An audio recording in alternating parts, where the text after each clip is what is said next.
Saat bulan puasa aku menyiapkan sembako untuk hari Lebaran, akan tetapi setiap aku cek, persediaanku sering hilang, ternyata pelakunya iparku, dan mertuaku selalu membela anaknya.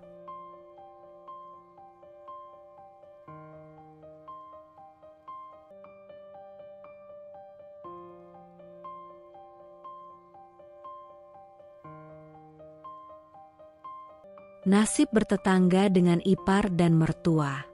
Bulan Ramadan adalah bulan yang penuh berkah. Aku, Anissa, seorang ibu rumah tangga yang tinggal bersebelahan dengan rumah mertuaku. Seperti tahun-tahun sebelumnya, aku selalu menyiapkan sembako untuk persiapan Lebaran, memastikan keluargaku memiliki cukup bahan makanan untuk merayakan hari kemenangan. Aku menyisihkan sebagian dari penghasilan suamiku yang pas-pasan, membeli beras, gula, minyak, dan kebutuhan lainnya dengan penuh perhitungan. Namun, tahun ini ada sesuatu yang aneh. Setiap kali aku mengecek persediaan, beberapa barang selalu hilang. Awalnya, aku mengira mungkin aku yang keliru menghitungnya atau lupa sudah menggunakannya. Tapi semakin sering terjadi, semakin hatiku gelisah. Beras yang baru saja kutakar berkurang, minyak goreng yang belum sempat kupakai tiba-tiba menyusut, dan gula pasir yang baru kubeli tak lagi utuh. Aku mencoba mengingat-ingat, mencari alasan logis, tapi semua terasa janggal. Aku mulai curiga. Ada sesuatu yang terjadi, sesuatu yang tak ku mengerti, dan aku harus mencari tahu apa yang sebenarnya sedang berlangsung. Suatu malam yang seharusnya damai setelah sholat tarawih, aku berjalan menuju dapur dengan langkah pelan, hampir ragu. Ada sesuatu yang mengganggu pikiranku sejak sore tadi. Entah kenapa, aku merasa ada yang tidak beres. Perasaan itu makin menguat saat aku membuka lemari penyimpanan bahan makanan dan melihat plastik gula yang pagi tadi masih utuh 2 kilo, kini hanya tersisa setengah kilo. Aku mengerjap, mengusap kedua mataku, seolah-olah apa yang kulihat hanyalah ilusi. Tapi tidak. Aku ingat betul, aku sendiri yang menata semua stok sembako pagi tadi, menghitungnya dengan teliti seperti biasa. Tidak mungkin aku salah. Dadaku mulai terasa sesak, jantungku berdetak lebih cepat dari biasanya. Aku menghela napas dalam-dalam, mencoba berpikir jernih. Mungkin aku yang lupa, mungkin aku sudah menggunakannya tanpa sadar, tapi tidak. Hari ini aku tidak membuat teh manis dalam jumlah banyak. Aku juga tidak memasak sesuatu yang membutuhkan gula sebanyak itu. Lalu kemana perginya? Tanganku refleks menggenggam erat tepi meja dapur. Ada rasa tidak nyaman yang merayap pelan dalam hatiku, perasaan bahwa ada sesuatu yang terjadi di dalam rumah ini, sesuatu yang tidak ku mengerti. Aku berbalik, keluar dari dapur, dan langsung menuju ruang tengah. Suamiku duduk di sofa, bersandar dengan wajah lelah. Televisi menyala, menampilkan berita yang tidak begitu ia perhatikan. Dengan kaki yang masih terasa gemetar, aku berdiri di hadapannya. "Mas," panggilku pelan, suaraku sedikit bergetar. Suamiku menoleh, matanya menyipit seakan baru menyadari kehadiranku. "Kenapa?" tanyanya datar. Aku menelan ludah, berusaha mengendalikan kegelisahanku. "Mas tadi ambil gula?" tanyaku, berusaha terdengar biasa saja meski ada ketegangan yang jelas di suaraku. Suamiku mengernyit, terlihat bingung. "Gula? Enggak. Buat apa?" "Entahlah, aku merasa ada yang aneh," kataku, melirik ke arah dapur. "Pagi tadi aku yakin masih ada 2 kilo. Tapi sekarang tinggal setengah kilo." Ekspresi suamiku tetap datar. "Mungkin kamu lupa sudah pakai." Aku menggeleng cepat. Aku ingat betul, Mas. Aku nggak pakai gula sebanyak itu hari ini. Suamiku menghela napas, lalu duduk tegak. Mungkin ibu atau bapak. Aku menghela napas, memikirkan kemungkinan itu. Mertua kami tinggal di rumah sebelah, dan selama ini, jika mereka butuh sesuatu, mereka selalu bilang lebih dulu. Lagi pula, mengambil gula sebanyak itu tanpa izin, itu bukan kebiasaan mereka. Kayaknya enggak, Mas. Biasanya kalau butuh sesuatu mereka bilang. Gumamku, semakin yakin dengan firasat buruk yang sejak tadi menggangguku. Ruangan terasa lebih sunyi dari biasanya. Suamiku mengangkat bahu, seolah tidak ingin memperpanjang pembicaraan ini. Tapi aku tidak bisa mengabaikannya begitu saja. Perasaan tidak nyaman ini terus menggeliat dalam hatiku, membisikkan sesuatu yang tidak ingin kupercayai, bahwa ada seseorang di rumah ini, seseorang yang mengambil tanpa sepengetahuanku. Tapi siapa? Dan kenapa? Aku menggigit bibir, berusaha menenangkan diri. Aku tidak boleh gegabah, tidak boleh langsung menuduh siapapun. Tapi aku juga tidak bisa tinggal diam. Aku harus mencari tahu. Aku harus menemukan jawabannya. Malam semakin larut, tapi pikiranku masih terus berputar. Rasa gelisah yang sejak tadi menekan dadaku tak kunjung mereda. Suamiku sudah tertidur di kamar, dengkurannya terdengar pelan dan teratur, tanda kelelahan setelah seharian bekerja. Aku, di sisi lain, tidak bisa memejamkan mata. Setelah apa yang terjadi di dapur tadi, aku tak bisa mengabaikan firasat buruk ini. Ada sesuatu yang tidak beres di rumah ini. Aku bangkit dari tempat tidur dengan hati-hati, berusaha tidak membangunkan suamiku. Dengan langkah pelan, aku berjalan menuju dapur, seolah ada sesuatu yang memanggilku ke sana. Begitu sampai, mataku langsung tertuju ke lantai. Jantungku berdetak lebih cepat saat melihat sesuatu yang membuat napasku tercekat. Ada jejak tumpahan gula di sana. Aku menelan ludah, mendekat dengan langkah pelan, berjongkok, dan menyentuh butiran gula itu dengan ujung jariku. Rasanya masih kasar, masih baru. Ini bukan tumpahan lama. Seseorang telah menjatuhkannya, dan itu bukan aku. Mataku menelusuri jejak tersebut, dan aku menyadari bahwa butiran-butiran kecil itu tidak berhenti di dapur. Aku mengerutkan kening, mengikuti jejak gula yang tampak samar dalam cahaya redup lampu dapur.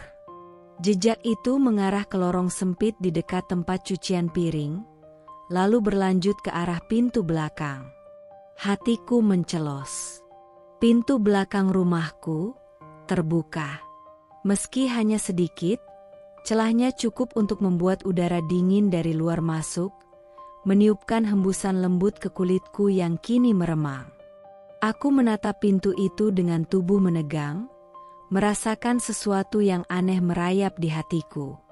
Aku yakin betul sudah menguncinya tadi sore. Aku selalu memastikan semua pintu dan jendela tertutup rapat sebelum maghrib. Lalu kenapa sekarang terbuka? Tenggorokanku terasa kering, dan tiba-tiba ruangan terasa lebih sunyi dari sebelumnya. Aku bisa mendengar suara napasku sendiri, berat dan terputus-putus. Apakah mungkin angin yang mendorong pintunya terbuka? Tapi jika hanya angin, kenapa ada jejak gula di lantai? Ada sesuatu yang tidak beres.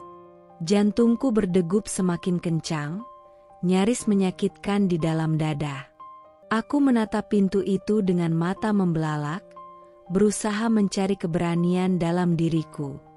Tanganku perlahan terangkat, gemetar saat hendak menyentuh gagang pintu. Aku berhenti sejenak. Di luar sana, gelap pekat.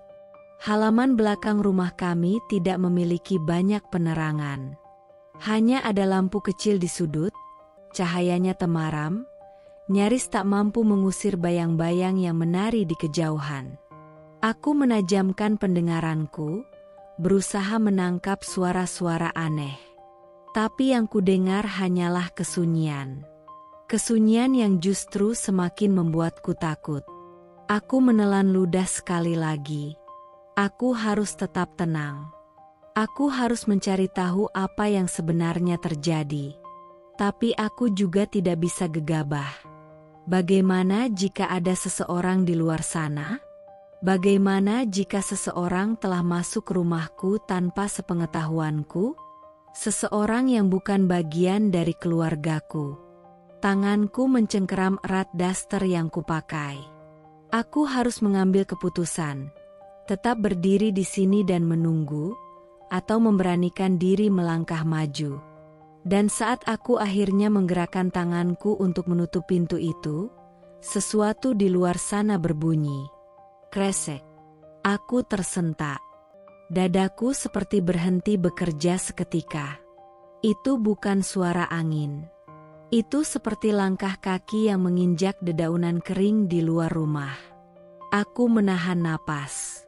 Ada seseorang di luar sana, dan aku tidak tahu siapa. Malam itu, aku memutuskan untuk tetap terjaga. Aku ingin memastikan sendiri siapa yang telah diam-diam mengambil sembako di dapur. Rasa penasaran dan ketakutan bercampur menjadi satu, membuat dadaku terus berdebar sejak sore tadi.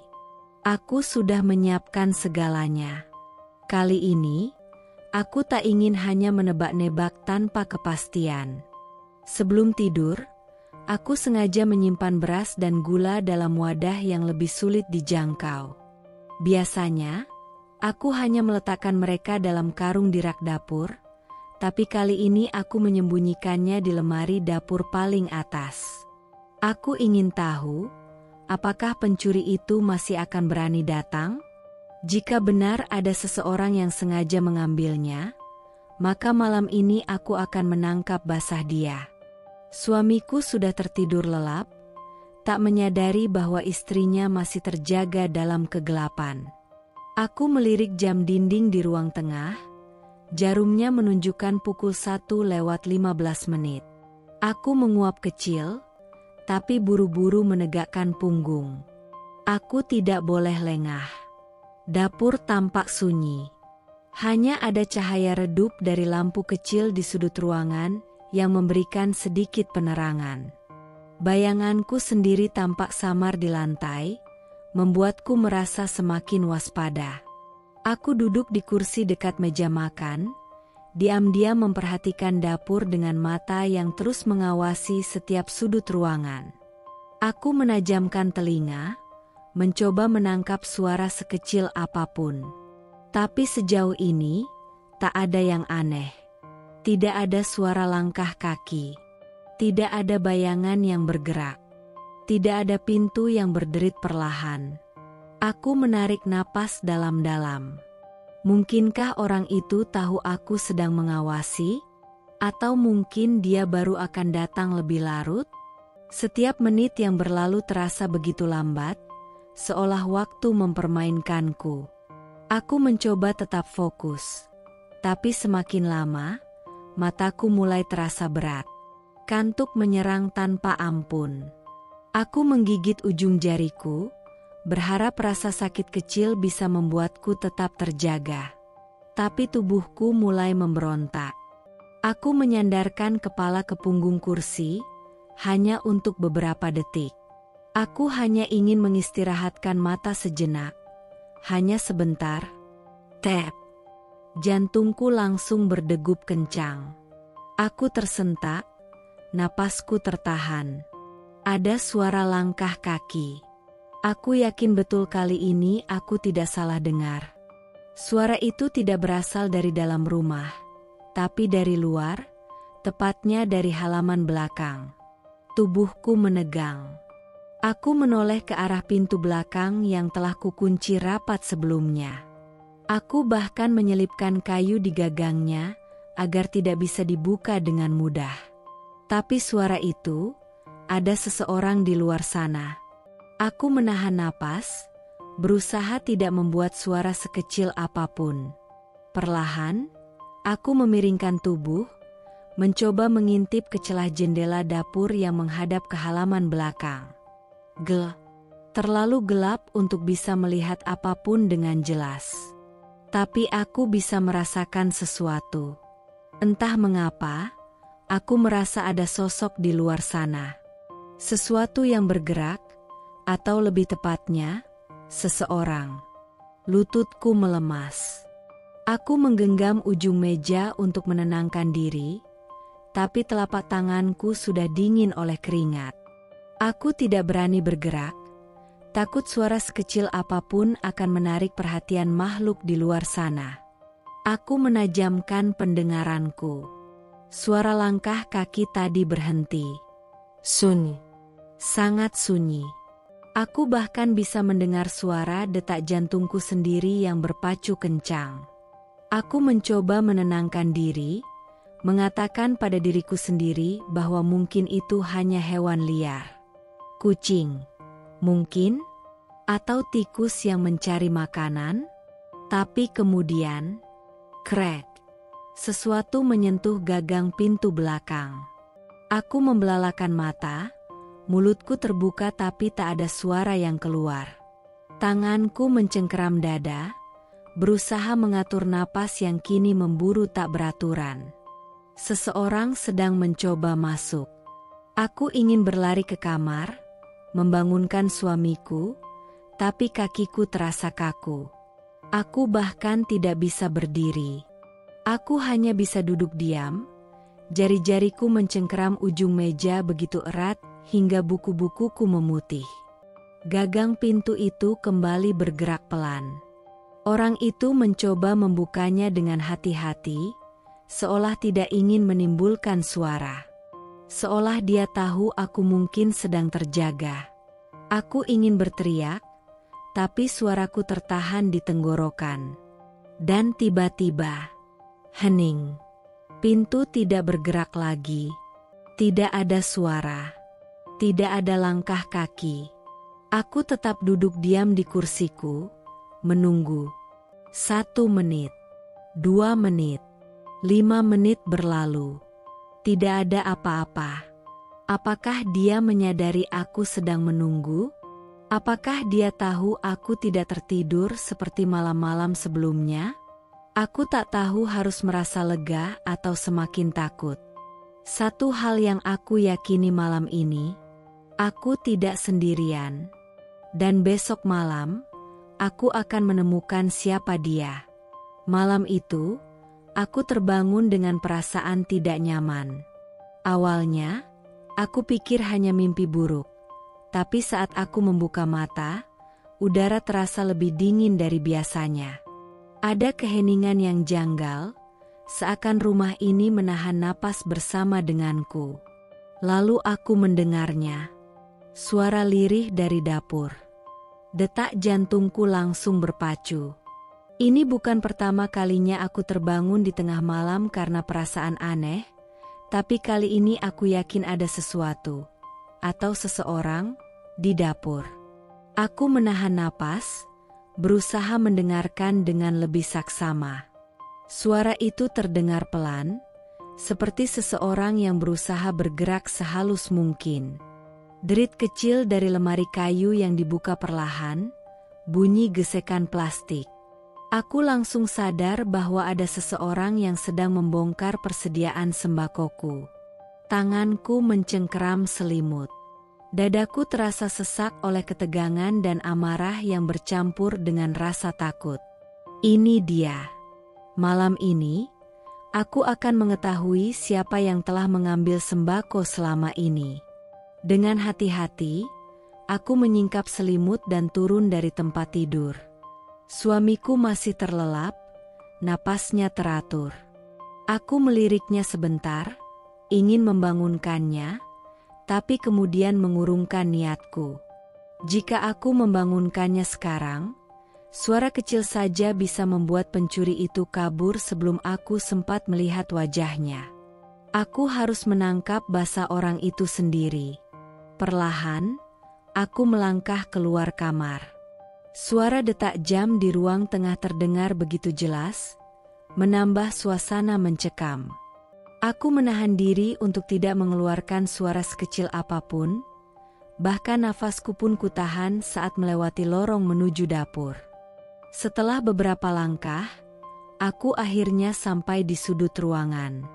Dengan tangan gemetar, aku mengintip dari balik tirai ruang tengah, menahan napas saat melihat sosok yang berdiri di depan lemari dapur. Dan saat aku mengenali wajahnya, tubuhku membeku. Jantungku serasa berhenti berdetak. Itu Rina, iparku, adik kandung suamiku. Aku menutup mulut dengan tangan, berusaha menahan suara terkejut yang hampir lolos dari bibirku. Aku tidak percaya dengan apa yang kulihat. Perasaan yang berkecamuk di dalam dadaku membuat tubuhku gemetar hebat. Jadi, selama ini dia, dalam cahaya redup, aku melihat wajahnya dengan jelas. Wajah tegang, sepasang mata yang gelisah, gerakan tangan yang sedikit terburu-buru saat mengambil sekantong beras dan sekilo gula dari lemari. Ia kemudian dengan cekatan memasukkan barang-barang itu ke dalam tas kain yang dibawanya. Aku ingin berteriak, ingin keluar dari tempat persembunyian ini dan menegurnya. Aku ingin bertanya, "Kenapa, Rina? Kenapa kau melakukan ini? Kenapa kau tidak bilang padaku?" Tapi aku tetap diam. Bukan karena takut, tapi karena ada sesuatu dalam ekspresi wajahnya yang membuatku menahan diri. Ada kesedihan yang tersembunyi di sana. Ada rasa bersalah yang begitu jelas. Rina tak seperti seorang pencuri biasa.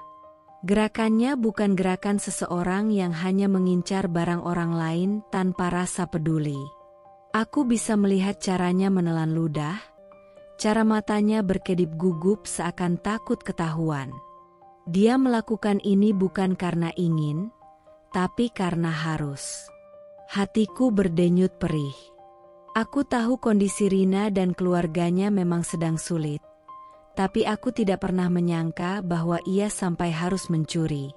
Apakah selama ini ia kelaparan? Apakah suaminya tidak lagi mampu memberi nafkah? Apakah anak-anaknya tidur dalam keadaan perut kosong? Pikiran itu membuatku tercekat. Saat aku masih berusaha mencerna kenyataan ini, Rina sudah selesai dengan apa yang dilakukannya. Dengan hati-hati, ia menutup kembali lemari dapur, memastikan semuanya tetap terlihat seperti semula. Ia lalu melangkah ke arah pintu belakang, membuka kuncinya perlahan, menoleh ke kiri dan kanan untuk memastikan tak ada yang melihatnya. Aku tetap diam di tempat, menatapnya dalam kebisuan. Dan dalam hitungan detik, ia menghilang ke dalam gelapnya malam. Aku berdiri terpaku. Rasanya ada batu besar yang menghantam dadaku.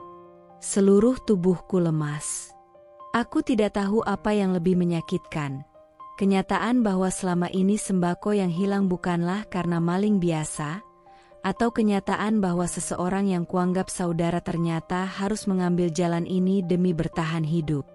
Tiba-tiba, air mataku mengalir tanpa bisa kutahan. Aku ingin marah. Aku ingin kecewa, tapi yang kurasakan justru sakit di dalam hati. Bagaimana bisa keluarga sendiri merasa perlu mencuri dariku? Apakah selama ini aku begitu menutup mata terhadap kesulitan mereka? Kenapa Rina tidak datang padaku? Kenapa ia memilih jalan ini?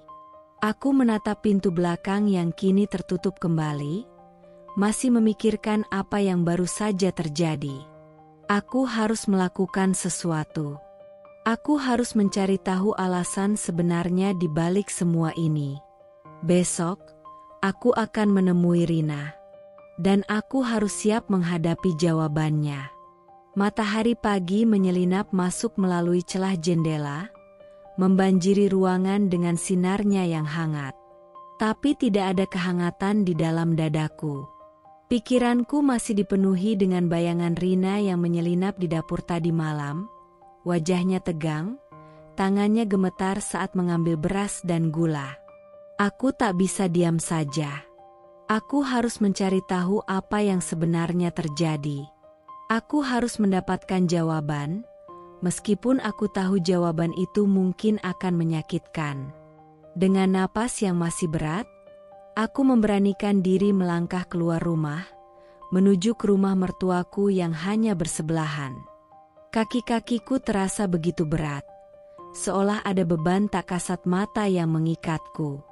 Tapi aku tidak bisa mundur sekarang. Aku mengetuk pintu dengan hati-hati. Tak butuh waktu lama sebelum mertuaku membuka pintu. Beliau menatapku dengan alis sedikit berkerut, jelas tidak menyangka aku akan datang sepagi ini. "Ada apa, Nis?" Suaranya terdengar datar. Aku menarik napas dalam-dalam, berusaha mengumpulkan keberanian yang tersisa. "Bu, aku ingin bicara tentang Rina." Ekspresi wajahnya berubah, tapi hanya sekilas. Ia kemudian melangkah ke dalam rumah, memberi isyarat agar aku mengikutinya. Aku menurut, duduk di kursi kayu ruang tamu yang terasa lebih dingin dari biasanya. Mertuaku menyesap teh yang masih mengepul di atas meja, sementara aku berusaha menenangkan detak jantungku yang berdegup kencang. "Kenapa dengan Rina?" tanyanya akhirnya, tanpa menunjukkan sedikit pun kegelisahan. Aku menelan ludah. Suaraku sedikit bergetar saat berbicara. "Tadi malam, aku melihatnya masuk ke dapurku. Dia mengambil beras dan gula tanpa bilang apa-apa. Aku tidak ingin berprasangka buruk, Bu, tapi dia melakukannya diam-diam, seperti sedang mencuri." Aku menunggu reaksi mertuaku. Aku membayangkan ekspresi terkejut, rasa bersalah, atau mungkin keprihatinan. Tapi yang kudapat justru tawa kecil yang meremehkan. Hatiku mencelos. "Ah, cuma beras dan gula saja, kenapa kamu ribut?" katanya santai, bahkan dengan nada menyindir. Aku mengerjap, tidak percaya dengan apa yang baru saja kudengar. Aku menatapnya, berharap beliau akan mengubah kata-katanya, mungkin berkata bahwa ia hanya bercanda. Tapi tidak. Wajahnya tetap tenang, seolah yang terjadi bukanlah sesuatu yang perlu dibesar-besarkan.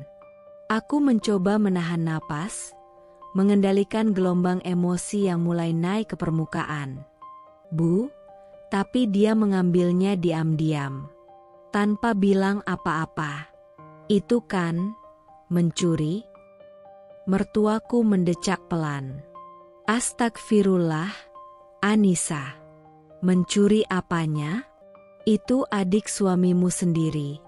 Apa kamu tega membiarkan keluargamu sendiri kelaparan?" Dada ini terasa semakin sesak. Aku tahu Rina adalah bagian dari keluarga. Aku tahu mungkin dia sedang dalam kesulitan. Tapi apakah itu alasan untuk mengambil barang tanpa izin? Apakah karena dia keluarga, maka aku harus diam saja saat hakku dilanggar? Aku menggeleng pelan, mencoba berbicara dengan lebih lembut. "Bu, bukan masalah tega atau tidak. Kalau memang mereka butuh, aku pasti akan membantu. Tapi kenapa harus diam-diam? Kenapa tidak datang dan bilang padaku?"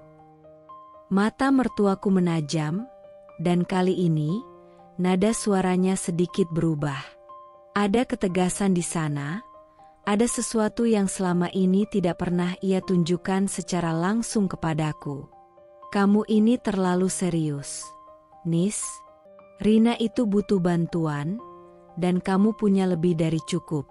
Apa salahnya berbagi?" Aku ingin tertawa, tapi yang kurasakan hanyalah kepedihan. Lebih dari cukup?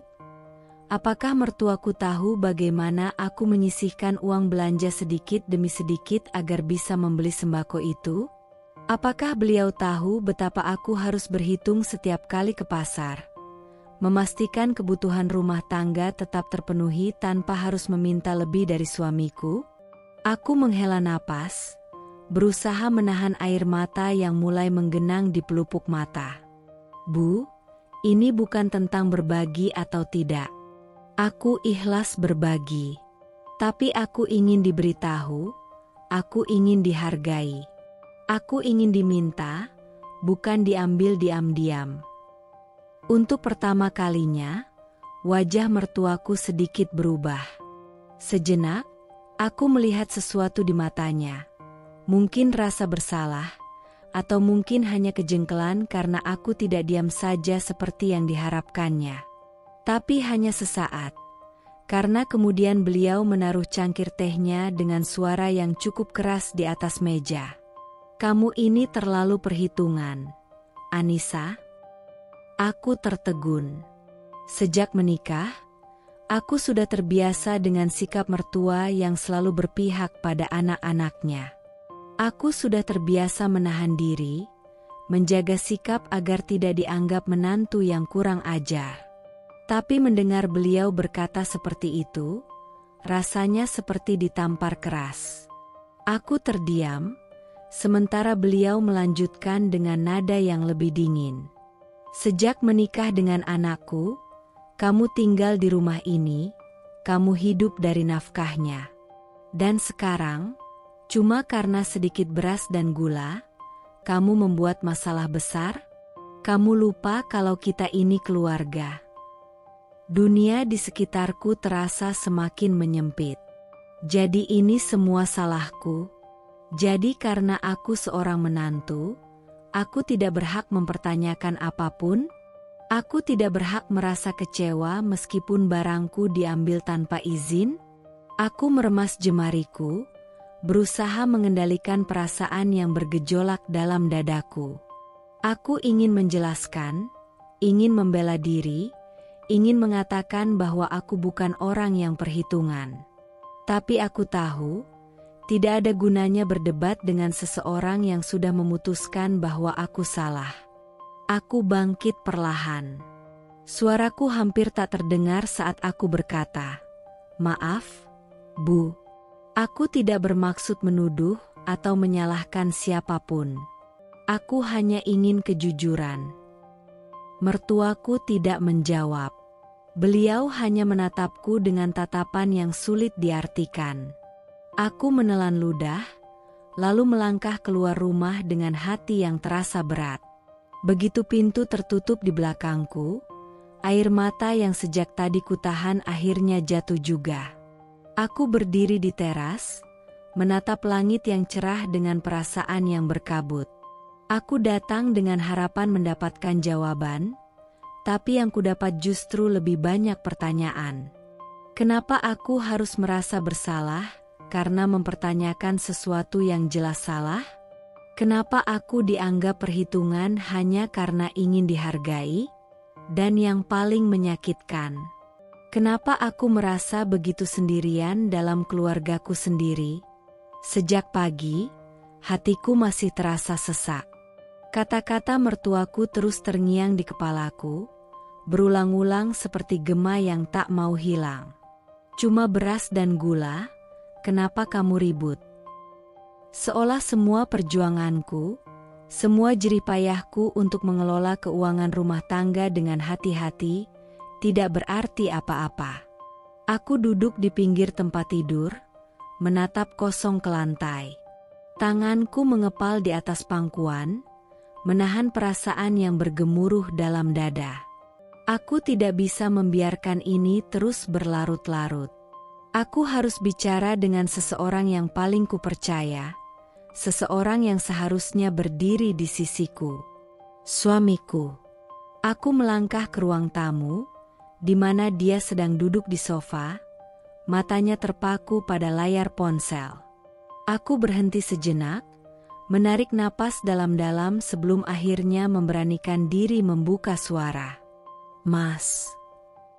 Suamiku menoleh sekilas sebelum kembali fokus pada ponselnya. Ada apa, Nis? Tanyanya tanpa mengangkat kepala. Aku menelan ludah, berusaha menenangkan getaran dalam suaraku. Aku mau bicara sebentar. Bisa? Kali ini, suamiku benar-benar menatapku. Melihat ekspresi serius di wajahku, dia akhirnya meletakkan ponselnya di meja. Apa yang terjadi? Aku duduk di sebelahnya, meremas jemari sendiri. Ini soal Rina, Mas. Dahi suamiku berkerut. Kenapa dengan Rina? Aku menarik napas dalam-dalam, lalu mengucapkan kata-kata yang sejak tadi tertahan di dadaku. Tadi malam aku melihatnya mengambil beras dan gula dari dapur kita, tanpa izin. Aku memperhatikan ekspresi suamiku, berharap melihat keterkejutan, keprihatinan, atau bahkan kemarahan karena adiknya telah melanggar batas. Tapi yang kudapat hanyalah napas panjang dan sebuah gelengan kepala pelan. Jadi cuma itu? Tanyanya dengan nada datar. Jantungku mencelos. Cuma itu? Ulangku, tidak percaya dengan reaksinya. Mas, dia mengambilnya diam-diam. Kalau memang butuh, kenapa tidak bilang? Suamiku menyandarkan tubuhnya ke sofa, mengusap wajah dengan kedua tangan seolah merasa terbebani. Nis, itu keluarga kita juga. Mungkin Rina sedang kesulitan. Kalau dia mengambil sedikit beras atau gula, kenapa kamu harus mempermasalahkan? Darahku seperti berhenti mengalir. Kenapa aku harus mempermasalahkan? Aku menatapnya dengan perasaan yang bercampur aduk antara kecewa, marah, dan sakit hati. Mas, aku ini istrimu. Suaraku bergetar. Bukankah aku juga bagian dari keluarga ini?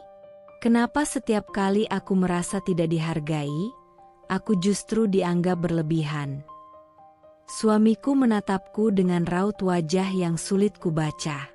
Ada lelah di sana, ada ketidaknyamanan, tapi tidak ada keberpihakan padaku. Nis, ia menghela napas berat, aku paham kamu merasa tidak nyaman. Tapi kamu harus mengerti, ini keluarga. Apa kita tega membiarkan Rina kesulitan? Aku menggeleng cepat. Mas, aku bukan tidak mau membantu. Aku selalu ingin berbagi, tapi bukankah lebih baik jika kita tahu? Jika mereka datang dan meminta baik-baik, bukan mengambil diam-diam, seolah-olah mereka takut ketahuan. Suamiku memijat pelipisnya, seolah mencari cara untuk mengakhiri percakapan ini secepat mungkin. Dengar, Nis, aku tidak mau ada keributan. Ibu juga pasti tidak ingin masalah ini diperbesar. Aku terkesiap. Jadi menurut Mas, lebih baik aku diam saja, membiarkan orang mengambil barang di rumah kita tanpa izin. Suamiku menatapku, dan dalam sorot matanya aku melihat sesuatu yang membuat hatiku semakin hancur. Keraguan. Dia sedang menimbang. Menimbang antara aku, istrinya, atau keluarganya sendiri. Dan yang paling menyakitkan, aku tahu aku akan kalah. Jawaban yang keluar dari mulutnya, akhirnya memukul hatiku lebih keras dari yang kuduga. Jangan perpanjang masalah ini, Nis, katanya pelan. Sudahlah, ini cuma beras dan gula. Aku mengerjap, merasa seakan duniaku runtuh di sekitarku. Air mata mulai menggenang di pelupuk mataku. Cuma beras dan gula. Suaraku terdengar lebih pelan dari yang kuinginkan, hampir seperti bisikan. Aku tersenyum miris, menatapnya dengan pandangan kosong. Mas, ini bukan cuma soal beras dan gula. Suamiku terdiam. Aku menggeleng, air mata akhirnya jatuh juga. Ini soal harga diri, soal kejujuran, soal bagaimana aku diperlakukan di keluarga ini. Tapi suamiku tidak menjawab. Tidak ada kata-kata penghiburan. Tidak ada pembelaan. Aku menelan isakanku, lalu berdiri. Aku tidak ingin dia melihat betapa hancurnya aku saat ini. Aku melangkah menuju kamar dengan kaki yang terasa berat, lalu menutup pintu perlahan. Begitu pintu tertutup di belakangku, aku menutup mulut dengan kedua tangan, menahan isakan yang akhirnya pecah. Aku duduk di tepi tempat tidur, membenamkan wajah di lututku, menangis dalam diam. Untuk pertama kalinya sejak menikah, aku merasa begitu sendirian di rumahku sendiri. Suamiku tidak berpihak padaku. Dia lebih memilih menghindari konflik daripada membelaku. Dan yang lebih menyakitkan, malam itu, aku berbaring di tempat tidur, tapi mataku tetap terbuka. Aku tidak bisa tidur. Kata-kata suamiku masih terngiang di telingaku, membekas dalam pikiranku. Jangan perpanjang masalah ini, Nis. Sudahlah. Ini cuma beras dan gula. Aku menghela napas panjang, menatap langit-langit kamar dengan dada yang terasa semakin sesak. Bukan soal beras dan gula. Ini soal harga diri, soal kejujuran, soal bagaimana aku diperlakukan di keluarga ini. Aku tahu, jika aku diam saja, maka kejadian ini akan terus berulang. Aku tidak bisa membiarkan seseorang mengambil hakku begitu saja, seolah-olah aku ini tidak punya suara. Aku harus bicara dengan Rina. Langsung. Keesokan harinya, setelah menyelesaikan pekerjaan rumah, aku berjalan menuju rumah mertuaku dengan langkah yang penuh tekad. Hatiku berdebar keras, tapi aku tidak boleh mundur. Aku harus menyelesaikan ini. Begitu sampai di depan pintu, aku mengetuknya cukup keras. Tak lama kemudian, pintu terbuka, dan di baliknya berdiri seseorang yang sejak tadi memenuhi pikiranku. Rina. Dia tampak santai, mengenakan daster lusuh dengan rambut acak-acakan. Tapi yang membuat dadaku semakin panas bukan penampilannya, melainkan ekspresinya yang tanpa dosa. Seolah-olah dia tidak melakukan kesalahan apapun. "Ada apa, Mbak?" Tanyanya dengan nada malas, seperti tidak tertarik dengan kedatanganku.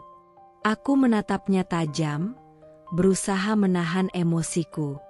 "Rina, aku tahu kamu yang mengambil sembako di rumahku." Alih-alih terkejut atau merasa bersalah, dia justru tersenyum kecil dan tertawa pelan. Tertawa? "Iya, terus kenapa?" Jawabnya ringan, seolah yang dia lakukan adalah hal biasa. Hatiku mencelos. Aku mengira dia akan menyangkal atau mencari alasan, tapi dia bahkan tidak berusaha menyembunyikan perbuatannya. Dan yang lebih menyakitkan lagi adalah kata-kata yang keluar dari mulutnya berikutnya. "Aku butuh, dan Mama juga bilang gak masalah." Aku merasakan sesuatu di dalam diriku pecah. Tanganku mengepal di sisi tubuhku. Aku menatapnya tak percaya.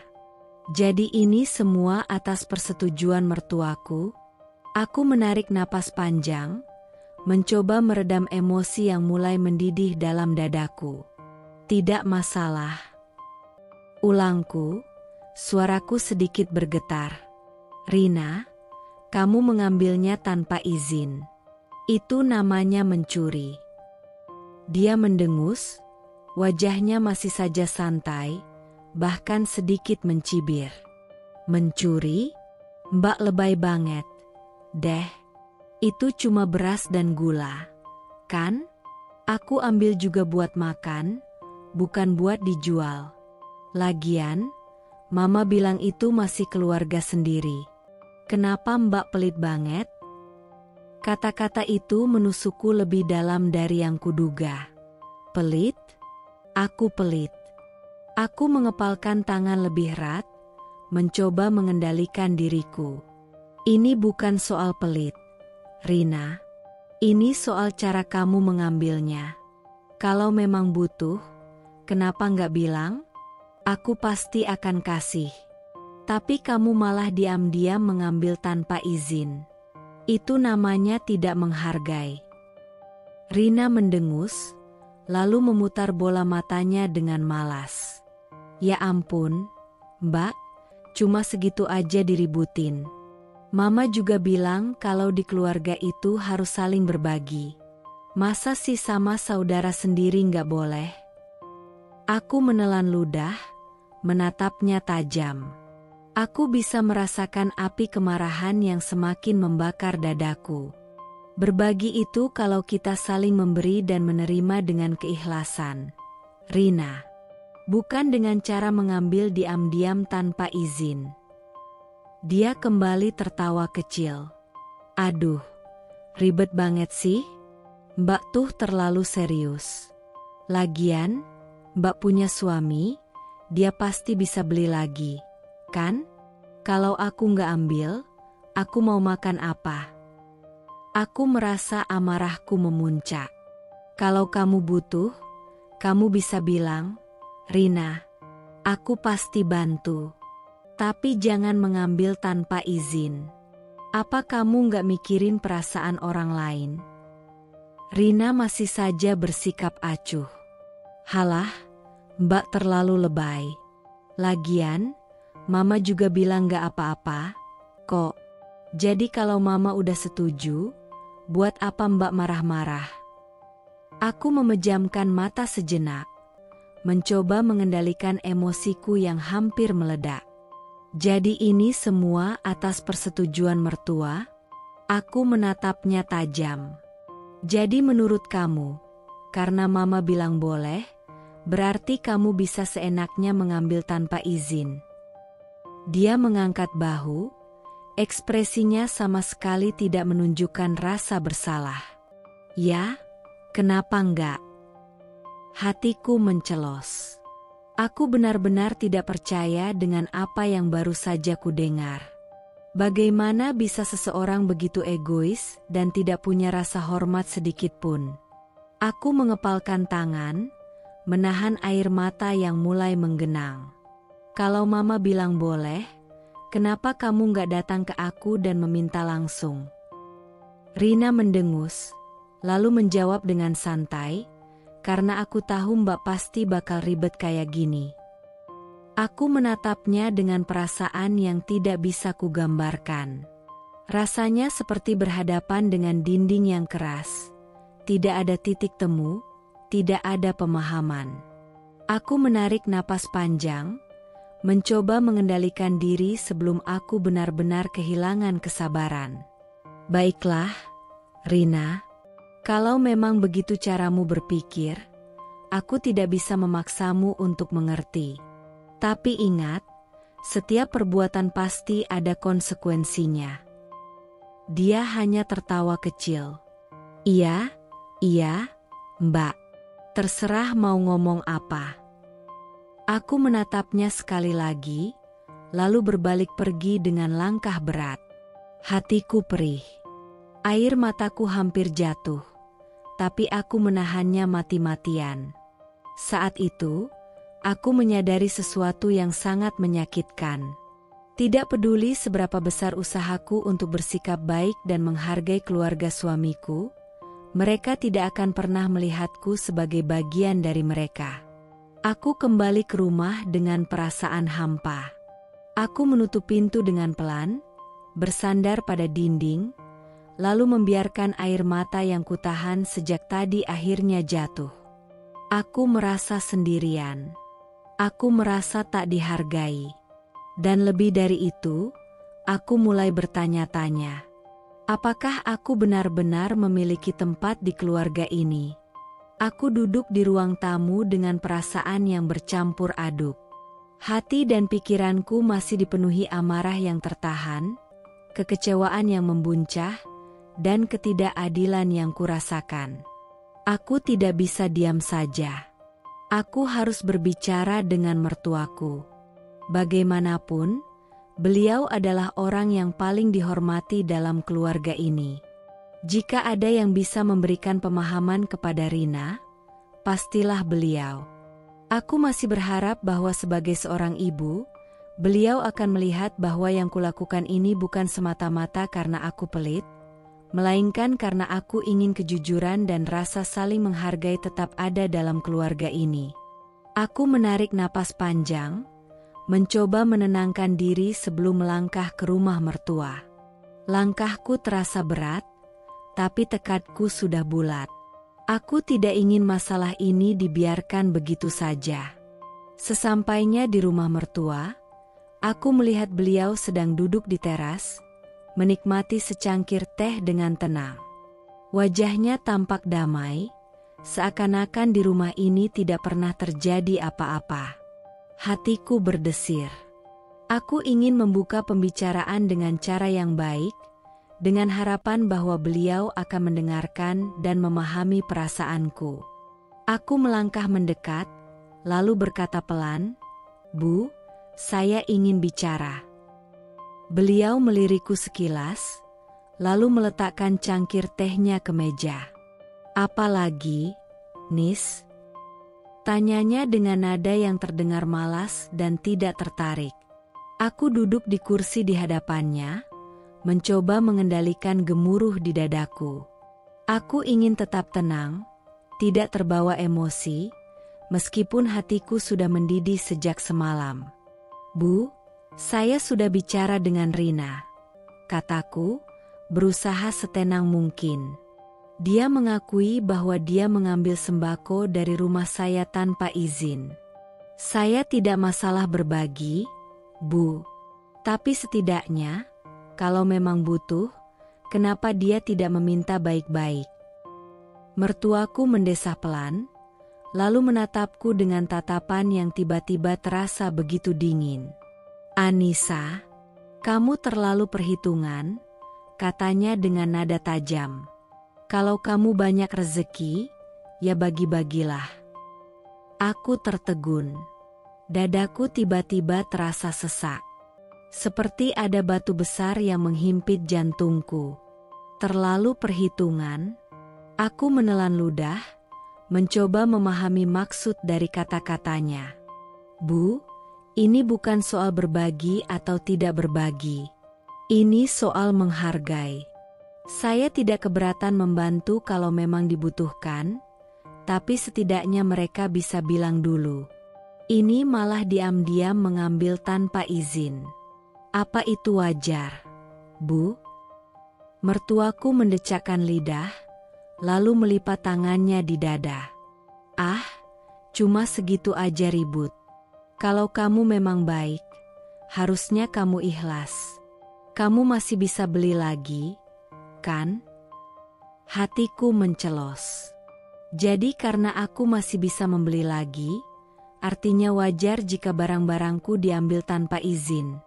Aku merasakan mataku mulai memanas, tapi aku menahan diri sekuat tenaga.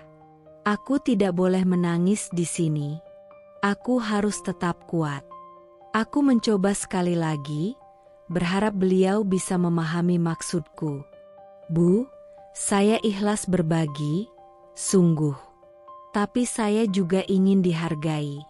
Kalau Rina memang butuh, kenapa tidak meminta baik-baik? Kenapa harus diam-diam?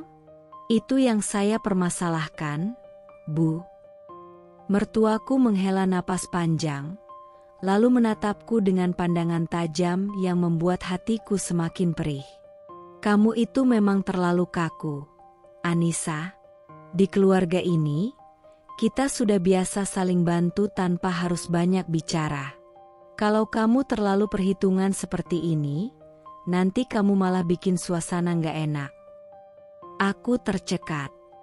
Jadi menurutnya, aku yang membuat suasana tidak enak? Aku yang dianggap perhitungan? Aku menatapnya dengan perasaan sakit yang sulit dijelaskan. Aku tidak tahu harus tertawa atau menangis. Aku mencoba tersenyum, meski bibirku terasa kaku. Bu, saya ini juga bagian dari keluarga ini, kan? Tanyaku lirih. Mertuaku menatapku tanpa ekspresi, lalu akhirnya mengangkat bahu. Kalau kamu memang menganggap diri kamu bagian dari keluarga ini, kenapa kamu mempermasalahkan hal kecil seperti ini?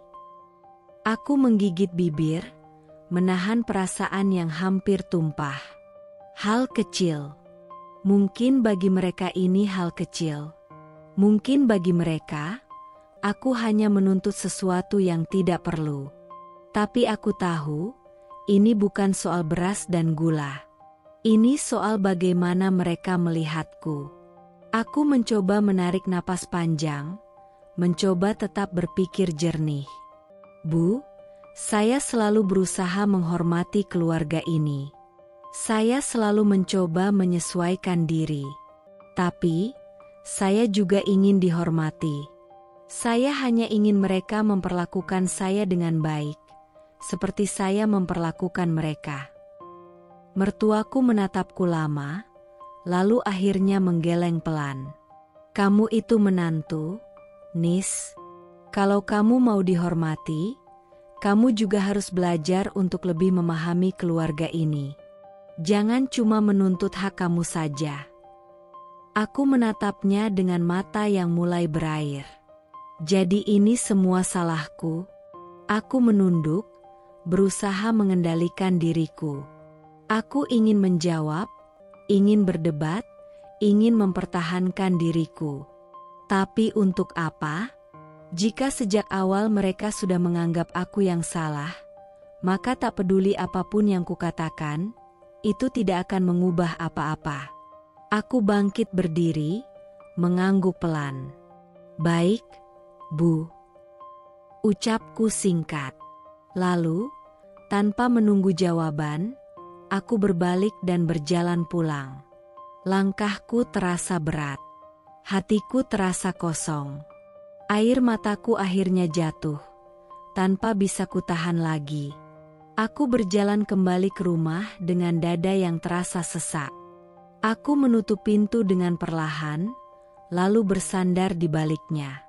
Aku menggigit bibir, mencoba menahan isak tangis yang hendak pecah. Aku merasa sendirian. Aku merasa tidak dihargai. Aku merasa asing di dalam keluarga yang seharusnya menjadi rumah keduaku. Malam itu, aku duduk di tepi tempat tidur, memandangi ponsel di tanganku. Rasa lelah menyelimutiku, tetapi mataku tak bisa terpejam. Hatiku masih bergemuruh dengan berbagai emosi. Marah, kecewa, sakit hati. Aku harus menemukan cara untuk membuktikan semuanya. Aku sudah mencoba berbicara baik-baik dengan mertuaku, tetapi beliau justru menyalahkanku. Suamiku hanya memintaku mengalah, seolah-olah harga diriku tidak penting. Dan Rina, dia dengan santainya mengakui perbuatannya, seakan-akan aku tidak punya hak untuk marah. Aku menghela napas panjang, lalu menatap kamera kecil di tanganku. Ini adalah kamera pengawas yang biasa kupakai untuk memantau si kecil saat bermain di halaman. Kali ini, aku akan menggunakannya untuk hal yang berbeda. Dengan hati-hati, aku keluar dari kamar menuju dapur. Aku memasang kamera itu di sudut yang cukup tersembunyi, tetapi masih bisa menangkap seluruh area dapur dan lemari penyimpanan. Tanganku sedikit gemetar saat memastikan kamera itu menyala. Aku tidak pernah menyangka harus melakukan hal seperti ini di rumah sendiri. Namun, aku tidak punya pilihan lain. Keesokan paginya, setelah sahur dan salat subuh, aku segera mengecek hasil rekaman. Hatiku berdegup kencang saat membuka video di layar ponselku. Di awal rekaman, dapur masih tampak sepi. Waktu di layar menunjukkan pukul 2 dini hari. Tidak ada gerakan apapun. Namun, beberapa menit kemudian, sebuah bayangan muncul dari arah pintu belakang. Jantungku hampir berhenti. Rina. Aku menahan napas saat melihatnya melangkah masuk dengan hati-hati. Dia bergerak dengan cara yang sangat terlatih, seakan-akan dia sudah sering melakukannya. Tangannya dengan cekatan membuka lemari penyimpanan dan merogoh sekantong beras, sekilo gula, bahkan beberapa bungkus mie instan. Bukan hanya sekali, bukan hanya kebetulan. Dia memang dengan sadar mengambilnya. Hatiku mencelos. Aku tahu dia yang melakukannya, tapi melihatnya dengan mata kepalaku sendiri seperti ini, rasanya jauh lebih menyakitkan. Aku tidak gila. Aku tidak berlebihan. Aku tidak mengada-ada. Air mataku menetes tanpa kusadari. Ini bukan lagi sekadar dugaan. Ini bukan lagi sekadar kecurigaan. Ini adalah fakta. Dan fakta ini menyakitkan. Aku menutup ponsel dengan tangan gemetar. Aku menarik napas panjang, mencoba menenangkan diri, tetapi percuma. Hati ini masih bergetar hebat. Aku tidak bisa menyimpannya sendiri. Suamiku harus melihat ini. Dia harus tahu kebenaran. Malam harinya, setelah anak-anak tidur, aku mengajak suamiku duduk di ruang tamu. Aku ingin kau melihat sesuatu, kataku pelan. Dia menatapku dengan raut wajah lelah. Nis, aku sudah bilang, jangan perpanjang masalah ini lagi. Aku tidak menjawab. Aku hanya menyerahkan ponselku padanya, lalu menekan tombol play. Aku memperhatikan ekspresi wajahnya saat video mulai berjalan. Awalnya, dia tampak acuh tak acuh. Tapi ketika sosok Rina muncul di layar, matanya melebar. Dia menelan ludah. Wajahnya berubah tegang. Saat video berakhir, dia masih terdiam. Aku bisa melihat tangannya mengepal di atas paha, rahangnya mengeras, dan napasnya sedikit memburu. Aku menatapnya lekat-lekat. Sekarang kau sudah melihatnya sendiri, kataku dengan suara bergetar. Ini bukan soal aku tidak mau berbagi. Ini bukan soal aku terlalu perhitungan. Ini soal harga diri, soal rasa hormat. Dia masih terdiam. Aku menarik napas panjang, berusaha menahan getaran emosi di dalam dadaku. Aku ingin tahu, setelah melihat ini, apakah kau masih akan menyalahkanku? Suamiku menghela napas panjang, lalu menutup wajahnya dengan kedua tangan. Aku bisa melihat pergulatan batin di matanya. Dia mengusap wajahnya dengan kasar, lalu menatapku dengan ekspresi penuh penyesalan. Aku tidak tahu kalau Rina sudah sejauh ini. Aku tertawa kecil, getir. Tapi aku tahu. Aku sudah tahu sejak awal. Aku hanya butuh kau percaya padaku. Dia menunduk, tangannya mengepal. Aku menggigit bibir, menahan air mata yang hampir tumpah. Sekarang aku ingin tahu, apa yang akan kau lakukan? Apakah kau akan tetap diam dan membiarkan ini terus terjadi? Atau kau akan melakukan sesuatu sebagai suamiku, sebagai kepala keluarga? Dia terdiam lama. Aku bisa melihat ia bergulat dengan pikirannya sendiri. Dan untuk pertama kalinya, aku melihat sesuatu yang berbeda dalam matanya, kesadaran. Kesadaran bahwa selama ini dia telah mengabaikanku. Bahwa selama ini, aku telah berjuang sendirian. Suamiku menghela napas panjang, lalu mengangguk pelan. Aku akan bicara dengan mereka. Aku menatapnya, mencari kejujuran dalam ucapannya. Aku tidak ingin janji kosong. Aku ingin tindakan. Dia menggenggam tanganku, untuk pertama kalinya dalam beberapa hari terakhir. Aku janji, Nis. Kali ini, aku tidak akan diam saja. Aku menutup mata sejenak, membiarkan air mata yang kutahan akhirnya jatuh. Aku tidak tahu bagaimana hasilnya nanti. Aku tidak tahu apakah mereka akan menerima atau malah semakin menyalahkanku. Tapi setidaknya kali ini, aku tidak sendirian. Dan itu sudah lebih dari cukup. Malam itu, rumah terasa lebih sunyi dari biasanya.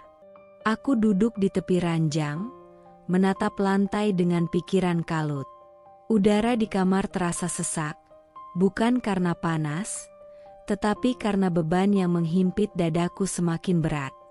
Suamiku baru saja selesai menonton rekaman dari kamera kecil yang kupasang di dapur.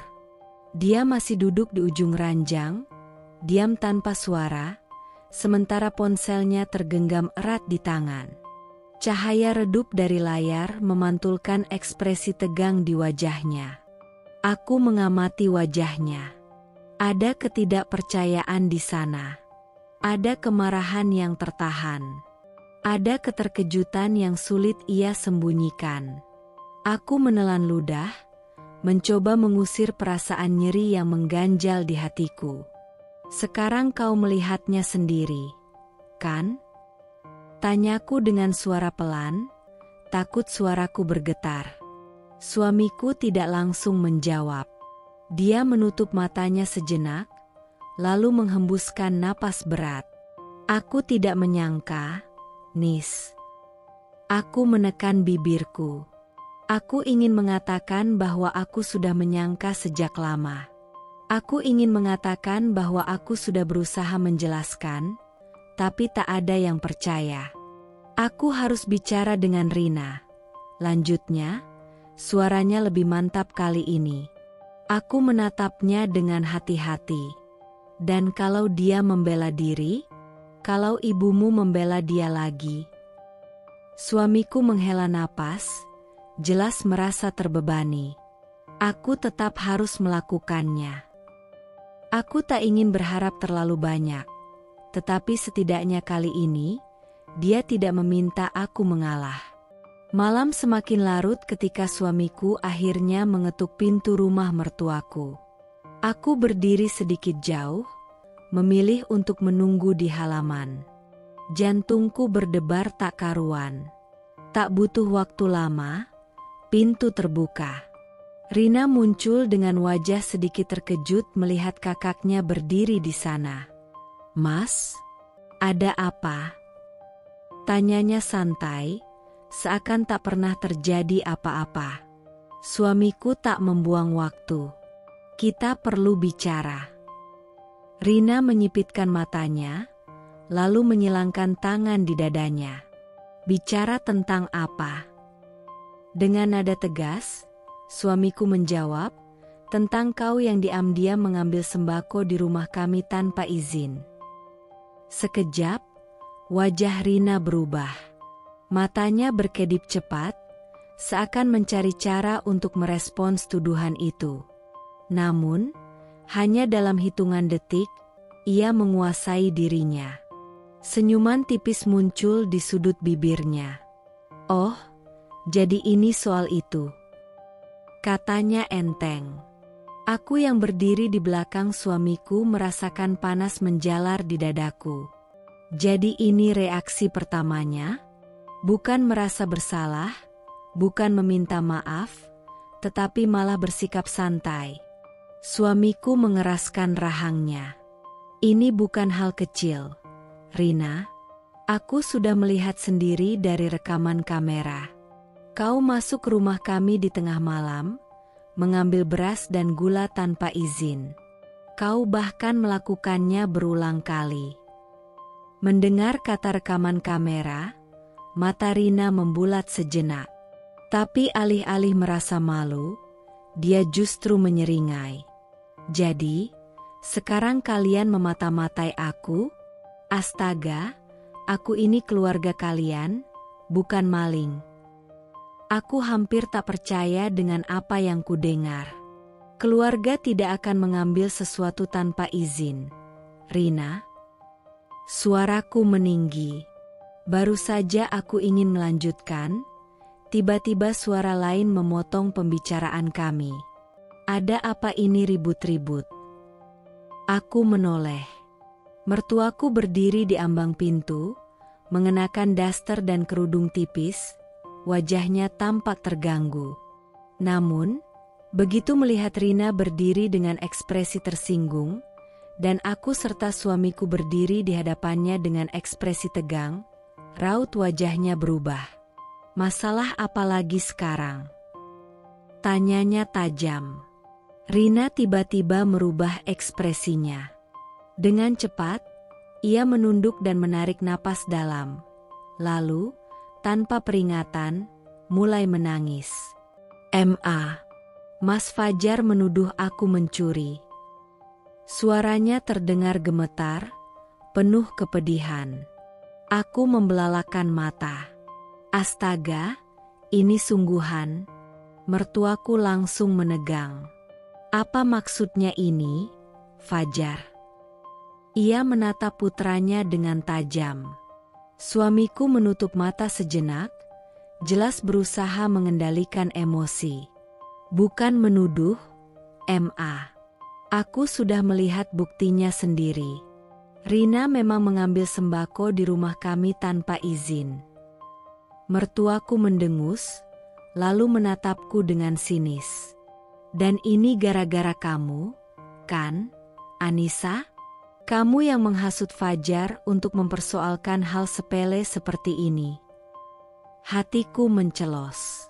Sepele? Aku ingin tertawa, bukan karena lucu, tetapi karena betapa tidak masuk akalnya semua ini. Aku sudah bersusah payah menahan diri, mencoba berbicara baik-baik, mencari jalan tengah. Tapi pada akhirnya, akulah yang selalu dianggap bersalah. Ini bukan hal sepele, Ma, kata suamiku akhirnya. Ini soal rasa hormat. Rina bahkan tidak meminta izin. Seharusnya dia bicara baik-baik dengan Anissa kalau memang butuh sesuatu, bukan mengambilnya diam-diam. Mertuaku mendengus. Kalian ini berlebihan. Itu cuma beras dan gula. Kalau kalian punya banyak, kenapa tidak berbagi? Aku menggigit bibir. Bu, ini bukan soal berbagi atau tidak berbagi. Ini soal menghargai. Saya tidak pernah keberatan membantu, tapi setidaknya Rina bisa bicara dulu dengan saya, bukannya diam-diam mengambil. Mertuaku menggelengkan kepala dengan ekspresi kecewa. Astaga, Anissa, aku tidak menyangka kau bisa sepelit ini. Aku kira kau sudah menjadi bagian dari keluarga kami, tapi ternyata kau masih menghitung-hitung dengan saudara iparmu sendiri. Dadaku terasa sesak. Aku menatap suamiku, berharap dia akan membelaku. Tapi yang kulihat adalah wajah dilema. Aku bisa melihat dia terhimpit di antara dua pihak. Di satu sisi, dia tahu aku benar. Di sisi lain, dia tidak ingin memperburuk hubungan dengan keluarganya sendiri. Namun akhirnya, dia berbicara. Aku hanya ingin semuanya adil, Ma. Mertuaku menatapnya dengan tajam. Jadi kau lebih membela istrimu daripada adikmu sendiri. Aku menahan napas. Inilah saatnya. Apakah suamiku akan tetap berpihak padaku? Atau akhirnya menyerah pada tekanan ibunya? Dia menelan ludah, lalu berkata dengan mantap, "Aku membela yang benar." Aku hampir tidak percaya dengan apa yang baru saja kudengar. Untuk pertama kalinya, suamiku memilih untuk berdiri di sisiku. Namun, ekspresi mertuaku mengeras. Baiklah, kalau itu pilihanmu, jangan salahkan Mama kalau nanti keluarga ini semakin jauh darimu. Jantungku mencelos. Aku tahu ini akan menjadi awal dari jurang yang lebih dalam di antara kami. Rina masih terisak. Sementara mertuaku menatapku penuh kebencian sebelum akhirnya menarik Rina masuk ke dalam rumah dan menutup pintu dengan keras. Aku berdiri di sana, terpaku. Angin malam berembus dingin, menusuk kulitku. Lalu, aku menoleh ke suamiku. Dia menatapku dengan mata penuh rasa bersalah, lalu menghela napas panjang. Aku sudah melakukan yang terbaik, Nis, katanya pelan. Aku tersenyum kecil, tapi pahit. Aku tahu. Tapi kadang, yang terbaik tidak pernah cukup. Lebaran akhirnya tiba. Setelah sebulan penuh berpuasa, hari kemenangan seharusnya disambut dengan sukacita.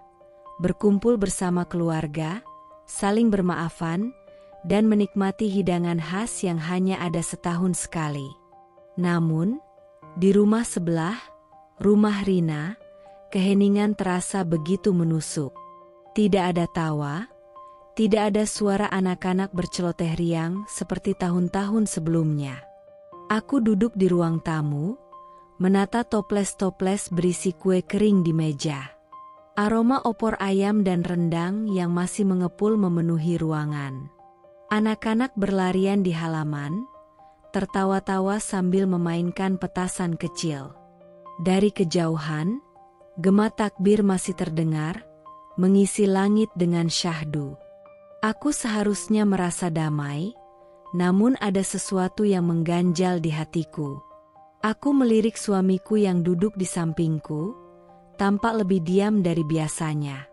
Matanya sesekali melirik rumah Rina yang pintunya masih tertutup rapat sejak pagi. Aku tak tahan untuk tidak bertanya. Kamu sadar enggak? Biasanya, Rina yang paling heboh saat lebaran, kataku pelan. Suamiku menghela napas panjang. Matanya menerawang sebelum akhirnya bergumam. Aku dengar dari tetangga, Rina sedang dalam masalah keuangan. Dia punya banyak utang. Aku menoleh cepat. Utang? Suamiku mengangguk. Selama ini, dia sering berhutang ke orang-orang di komplek. Awalnya, mereka percaya, tapi lama-lama Rina kesulitan membayar. Sekarang, beberapa barang di rumahnya mulai dijual untuk melunasi utangnya. Bahkan, dia ragu sejenak sebelum melanjutkan dengan nada pelan. Katanya, dia nggak punya cukup uang buat beli bahan makanan untuk lebaran. Aku terdiam. Rina, yang dulu selalu tampak berkecukupan, yang selalu membanggakan diri, kini bahkan tak bisa menyiapkan makanan untuk hari raya. Ada perasaan aneh yang berkecamuk dalam dadaku. Aku tahu, seharusnya aku merasa puas. Ini adalah akibat dari perbuatannya sendiri. Dia mengambil barang-barangku tanpa izin, membuatku dicap pelit oleh mertua, dan kini, dia harus merasakan bagaimana rasanya kekurangan. Tapi entah kenapa, rasa puas itu tidak datang. Yang ada justru keheningan yang menyesakkan. Tiba-tiba, suara ketukan pelan terdengar dari rumah mertuaku. Aku menoleh, melihat sosok yang membuat dadaku semakin sesak. Rina. Dia berdiri di depan pintu, mengenakan baju yang tampak lusuh, tidak seperti biasanya saat lebaran. Wajahnya pucat, tubuhnya tampak lebih kurus, dan mata sembabnya jelas menunjukkan bahwa dia telah menangis berkali-kali. Ada keraguan dalam ekspresinya, seolah-olah dia tahu bahwa dirinya tidak diterima, tapi dia tidak punya pilihan lain. Pintu terbuka, dan mertuaku muncul di ambang pintu.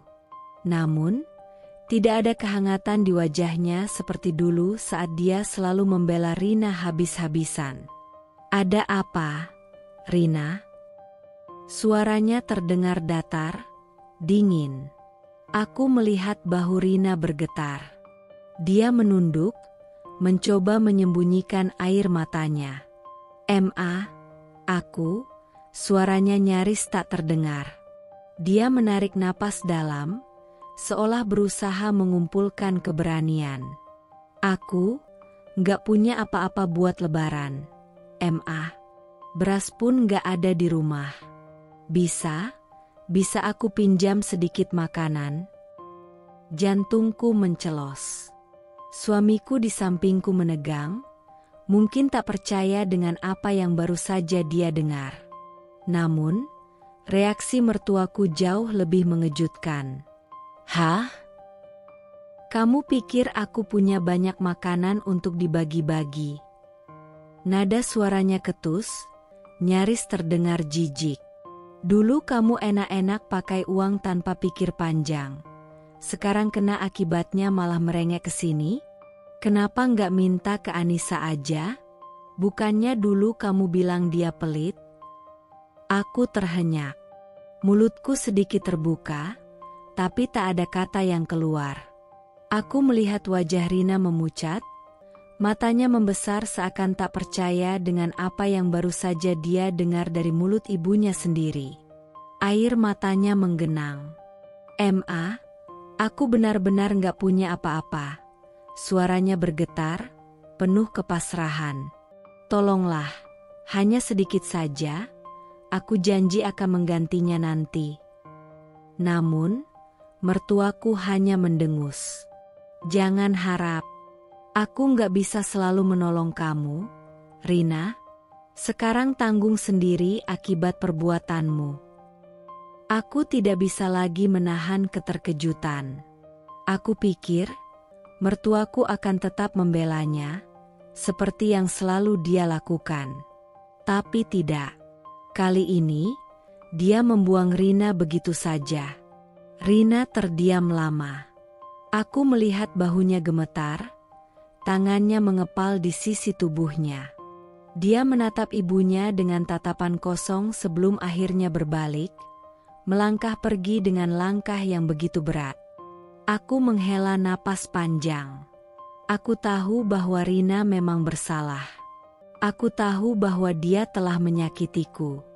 Tapi melihatnya dalam keadaan seperti ini, aku tak bisa mengabaikan rasa iba yang perlahan menyelinap masuk ke hatiku.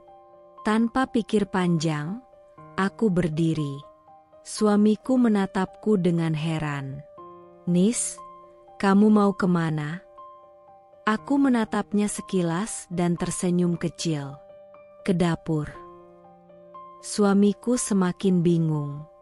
Untuk apa? Aku menatapnya dengan lembut. Untuk melakukan apa yang seharusnya dilakukan seorang manusia. Membantu. Aku berjalan ke dapur dan menyiapkan beberapa makanan. Ketupat, opor ayam, dan sedikit kue kering.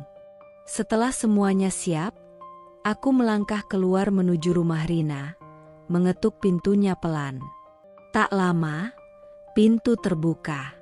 Rina berdiri di sana, matanya masih sembab. Saat melihatku membawa makanan, ekspresinya berubah. Ini untukmu, kataku dengan suara pelan. Rina menatapku dengan mata membesar, seakan tak percaya. Kamu masih mau membantuku, setelah semua yang aku lakukan? Aku tersenyum tipis. Aku tidak melakukan ini untuk membalas dendam, Rin. Aku hanya ingin kita sama-sama belajar. Air mata Rina jatuh tanpa bisa ia tahan. Kali ini, bukan air mata manipulasi seperti dulu, tapi air mata penyesalan. Dia menerima makanan itu dengan tangan gemetar, lalu menangis di depan pintu rumahnya.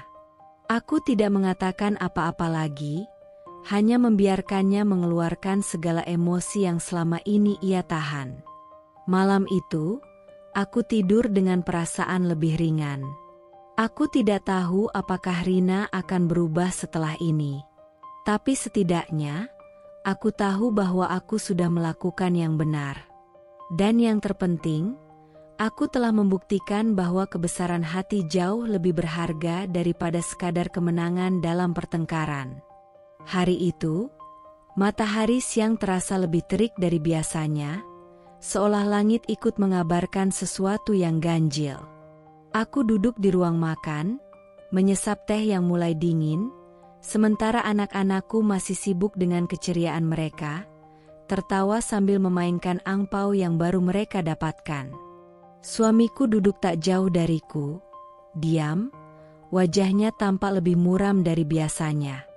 Aku tahu, pikirannya sedang berkecamuk, mungkin memikirkan apa yang terjadi beberapa hari terakhir. Aku menghela napas panjang dan melirik sekilas keluar jendela. Rumah mertuaku tampak sepi.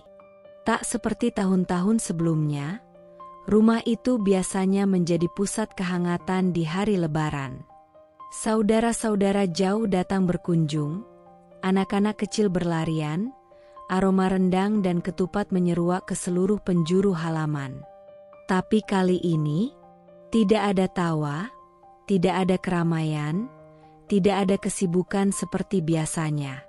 Mertuaku duduk sendirian di teras rumahnya, pandangannya kosong menatap ke arah jalan. Dari sorot matanya, aku bisa melihat kegelisahan. Wajahnya yang biasanya penuh wibawa kini tampak lebih tua, garis-garis kelelahan terlihat jelas. Aku tahu, dia tengah memikirkan sesuatu. Aku mengikuti arah pandangannya. Rumah Rina. Pintu rumah itu masih tertutup rapat sejak pagi. Tidak ada suara, tidak ada aktivitas. Aku bahkan tidak mendengar suara panci atau wajan dari dapurnya. Sejak kejadian kemarin, Rina tidak keluar rumah. Aku tidak tahu apakah dia sedang menangis, merenung, atau masih menyimpan rasa marah dan dendam. Tapi satu hal yang pasti, kondisi keuangannya sedang terpuruk. Bahkan untuk menyiapkan hidangan Lebaran pun dia tak mampu. Aku mengalihkan pandanganku ketika mendengar suara langkah mendekat. Mertuaku berjalan perlahan ke arah rumahku. Langkahnya jauh lebih berat dari biasanya. Tidak seperti dulu saat dia selalu datang dengan penuh wibawa, seringkali disertai kata-kata sindiran yang menyakitkan. Kali ini, dia tampak lebih ragu. Jantungku berdetak lebih cepat saat dia akhirnya berdiri di ambang pintu. Ada sesuatu dalam tatapannya yang tidak pernah kulihat sebelumnya. Keraguan, mungkin juga penyesalan. "Anissa," suaranya pelan, nyaris bergetar. Aku menoleh, meletakkan cangkir teh di meja, lalu berdiri dengan tenang. "Iya, Bu." Dia menarik napas dalam, seolah berusaha mengumpulkan keberanian. Jemarinya saling bertaut, pertanda bahwa dia tengah menahan sesuatu yang berat. "Kamu masih punya sedikit makanan lebih." Jantungku mencelos. Seumur-umur, aku tak pernah mendengar permintaan seperti ini darinya. Mertuaku adalah wanita yang selalu berdiri di atas harga dirinya. Selama ini, dia yang selalu membela Rina, menganggapku sebagai menantu yang terlalu perhitungan, yang tidak cukup baik dalam berbagi dengan keluarga suami. Namun, hari ini, dia berdiri di depanku, meminta bantuan. Aku menatapnya dalam diam. Ada perasaan aneh yang mengaduk-aduk hatiku. Aku seharusnya merasa puas, bukan? Bukankah ini karma yang pantas mereka dapatkan setelah semua yang kulalui? Dulu, saat aku meminta keadilan, dia malah menyudutkanku. Saat aku berusaha melindungi hakku, dia malah menganggapku pelit. Saat aku mencoba berbicara, dia malah membela Rina habis-habisan.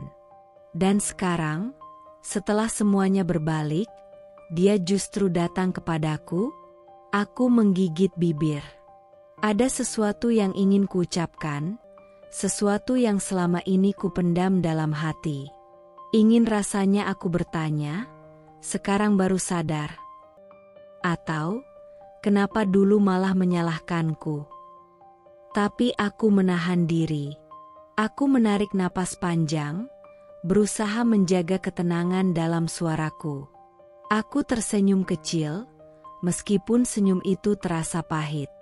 "Maaf, Bu," kataku pelan, memilih kata-kataku dengan hati-hati.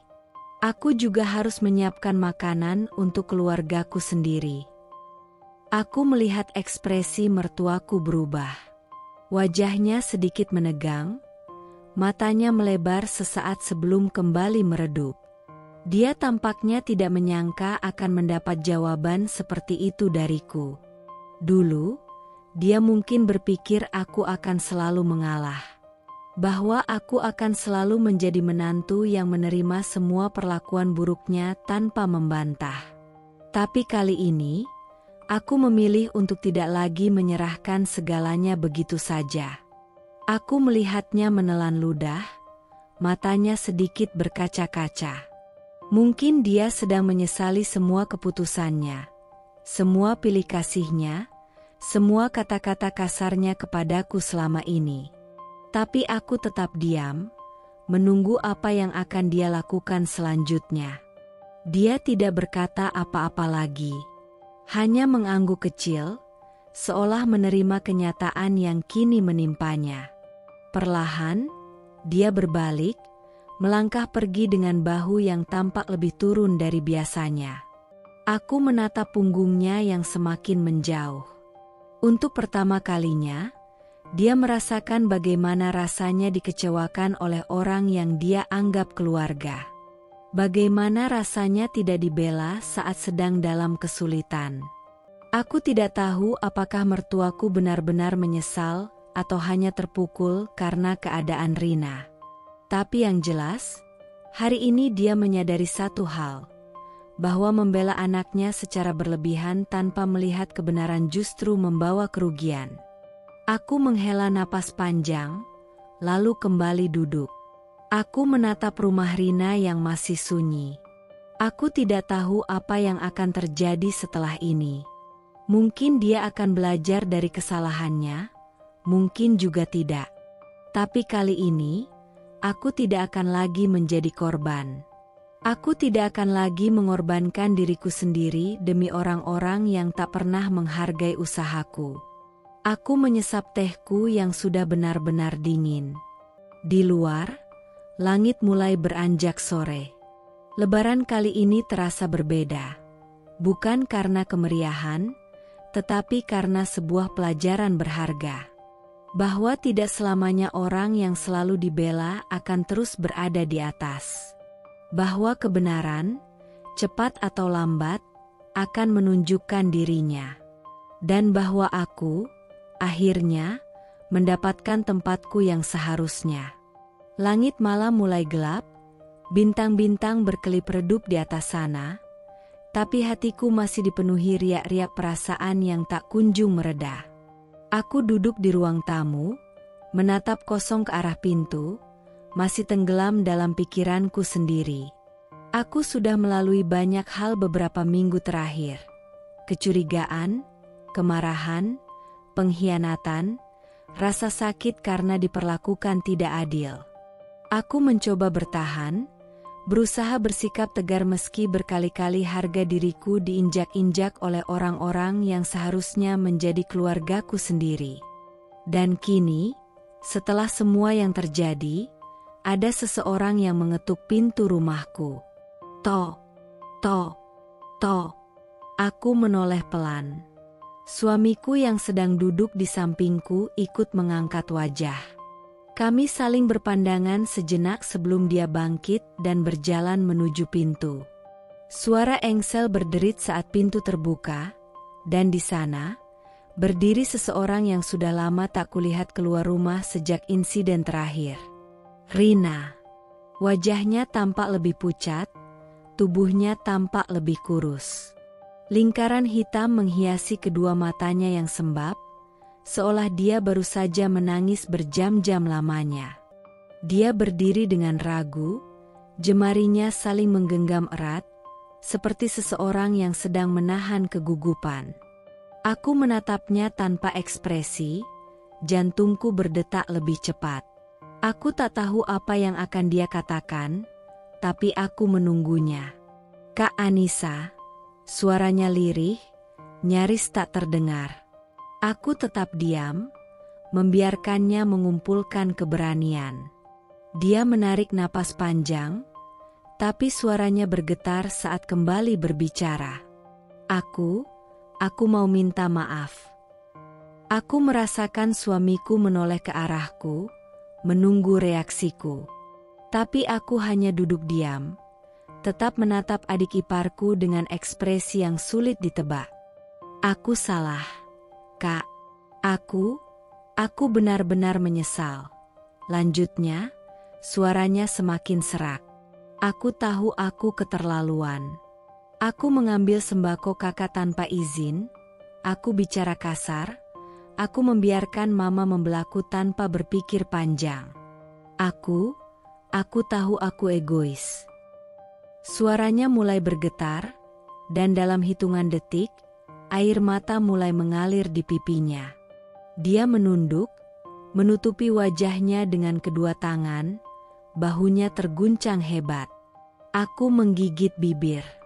Dulu, aku bermimpi mendengar kata-kata ini keluar dari mulutnya.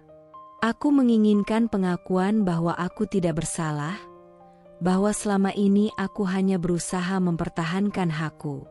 Tapi kini, setelah kata-kata itu benar-benar keluar dari bibirnya, aku tidak tahu bagaimana harus meresponsnya. Ada bagian dari hatiku yang ingin langsung memeluknya dan berkata bahwa semuanya baik-baik saja. Tapi ada juga bagian yang masih terluka. Bagian yang mengingat semua kata-kata menyakitkan yang pernah dia dan mertuaku ucapkan kepadaku.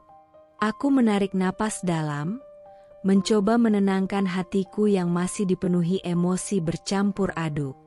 Rina, akhirnya aku membuka suara, dengan nada lebih tenang dari yang kuduga. Dia mengangkat wajahnya perlahan, menatapku dengan mata penuh harap. Aku bisa melihat ketakutan di sana, ketakutan bahwa aku tak akan memaafkannya, bahwa aku akan membalas perlakuannya dulu dengan kebencian. Aku menghela napas panjang. Aku bukan orang yang pendendam, kataku, mencoba berbicara sejujur mungkin. Aku bisa memaafkanmu, karena aku tahu setiap orang bisa melakukan kesalahan. Aku melihat air matanya jatuh semakin deras, bibirnya bergetar seolah ingin mengatakan sesuatu, tapi aku belum selesai. Tapi, suaraku lebih tegas sekarang. Aku tidak akan membiarkan hal seperti ini terulang lagi. Dia terdiam. Aku ingin kamu benar-benar belajar dari ini. Lanjutku, nada suaraku tidak lagi dipenuhi kemarahan, melainkan ketegasan yang selama ini selalu aku tahan. Aku ingin kamu mengerti bagaimana rasanya dihargai, bagaimana rasanya diperlakukan dengan adil. Karena selama ini, aku tidak pernah merasakannya dari kalian.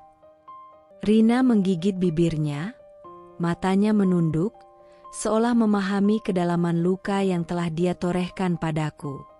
Dia terisak pelan, lalu berkata dengan suara serak, "Aku janji, Kak. Aku nggak akan mengulanginya lagi. Aku akan berusaha menjadi orang yang lebih baik." Aku menatapnya dalam diam, lalu mengangguk pelan. Untuk pertama kalinya, aku melihat Rina bukan sebagai musuh yang selalu menyulitkanku, tapi sebagai seseorang yang akhirnya memahami kesalahannya. Di luar, angin bertiup pelan, membelai wajahku dengan lembut. Aku tak tahu apakah dia benar-benar berubah, atau hanya berbicara karena keadaan memaksanya. Tapi satu hal yang pasti, malam ini, aku akhirnya mendapatkan keadilan. Bukan karena aku menang, tapi karena aku akhirnya didengar. Malam itu, aku duduk di tepi tempat tidur, membiarkan keheningan merayap di antara pikiranku yang masih dipenuhi banyak hal. Aku menatap keluar jendela, ke arah bulan yang menggantung di langit, seolah menjadi saksi bisu dari semua luka dan perjuanganku. Angin malam berhembus pelan, membawa serta kenangan tentang semua peristiwa yang telah terjadi. Aku telah melalui begitu banyak rasa sakit, ketidakadilan, dan pengkhianatan dari orang-orang yang seharusnya menjadi keluargaku. Aku berusaha bersabar, menahan diri, mencoba memahami, tapi semakin aku mengalah, semakin mereka menginjak-injak harga diriku. Aku pernah bertanya pada diriku sendiri, apakah aku salah karena mempertahankan hakku? Apakah aku jahat karena tidak mau terus-menerus mengalah? Namun, sekarang aku tahu jawabannya. Aku tidak salah. Selama ini, aku hanya ingin diperlakukan dengan adil. Aku hanya ingin dihargai sebagaimana mestinya. Aku hanya ingin dianggap sebagai bagian dari keluarga, bukan hanya sebagai seseorang yang bisa mereka manfaatkan sesuka hati. Dan ketika akhirnya aku berani berdiri, berani membela diri, berani mengatakan cukup, disitulah aku menemukan kekuatanku sendiri. Aku belajar bahwa keluarga memang penting, tetapi tidak seharusnya seseorang terus-menerus mengorbankan dirinya demi orang lain yang bahkan tidak pernah berusaha mengerti. Aku belajar bahwa tidak semua hal harus diselesaikan dengan mengalah. Terkadang, membiarkan seseorang merasakan akibat dari perbuatannya adalah cara terbaik agar mereka benar-benar menyadari kesalahannya. Sejak kejadian itu, aku dan suamiku mulai mengubah banyak hal dalam hidup kami. Kami memilih untuk lebih mandiri, tidak lagi terlalu menggantungkan diri pada mertua, tidak lagi membiarkan orang lain ikut campur dalam rumah tangga kami. Aku tidak lagi memaksakan diri untuk diterima oleh orang-orang yang selama ini menganggapku sebagai orang luar. Aku tidak lagi berusaha mencari pengakuan dari mereka yang tak pernah benar-benar peduli padaku.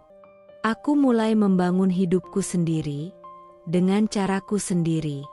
Aku tidak pernah menyangka bahwa perjalanan menuju keadilan bisa begitu menyakitkan, penuh air mata, dan dipenuhi pertarungan batin yang tak terhitung jumlahnya. Tetapi, jika harus memilih antara terus diperlakukan tidak adil atau berdiri membela diriku sendiri, aku akan memilih yang kedua.